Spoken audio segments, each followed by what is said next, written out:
Alright guys, Michael Jacobs back here. Today I am doing my rant on buying agents dealing with listing agents. It's going to be a lot of fun. Stay tuned.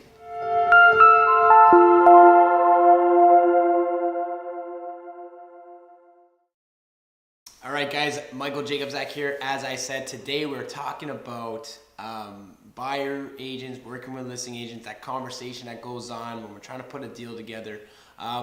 So typically, like I said, this is sparked because I'm more annoyed when this stuff happens sometimes. But you know, at the end of the day, buying agents can do whatever they want. Listing agents do whatever they want.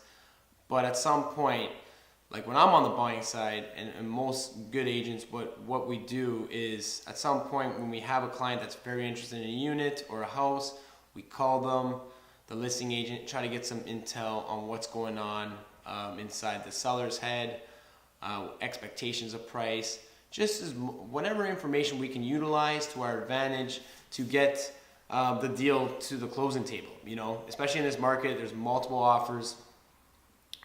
We need to, have an understanding of what the, selling agent's pushing out there, so that if we're in the loop of price range, obviously we can maybe come up and beat that, or our expectations and what we're expected. So, what happened lately with one of my listings was basically I was working. Like I said, we had a lot of showings on a property. We try to touch base with most agents. Like I said, anytime there's agents that have buyers that are very interested, obviously if there's a review date, they call to see if there's preemptive offers allowed. In this case, there wasn't. We had one agent call us at some point, was no conversation besides, hey, are you willing to take an offer, early offer? To me, no, we weren't. Seller was out of town, wanted to deal with it on the review date. At some point was so annoyed, trying to sell his whole case on it's not going to be here, blah, blah, blah. To me, like I said, that's part of holding offers. If you lose offers, that is just part of the game. But what he failed to do was to have a conversation with me on expectations and all that. Still submitted his offer on review date, but then was kind of out of the loop in terms of his pricing, because at some point figured, based on his comps and all that his offer was going to be a good offer. It was much, much lower than, the offers we were kind of more interested in. And he just failed to get into the loop of the situation based on his, in my opinion, could have been ego or just, not getting his way.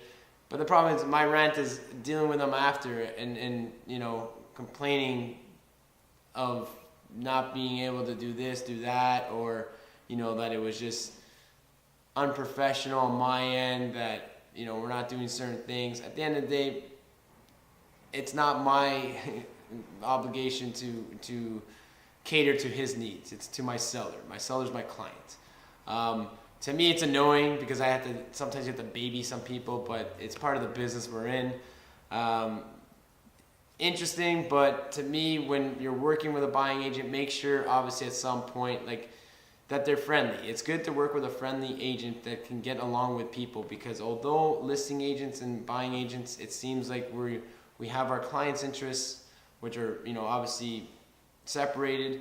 At the end of the day, you still need them to work together, and deals get killed sometimes because agents' egos get in the way. And to me, it's like you need someone to kind of sometimes swallow their pride, or whatever you want to call it, to be able to put together the deal to make sure that you get your property. It's very important. But that's my little rant. Like I said, it's interesting what happens behind the scenes sometimes. But more or less, protect yourself. Work with a good agent, because, like I said, there's a lot of them are not that good. That's just my 2 cents. All right, guys. Thank you. Like, share. We'll catch you on the next one.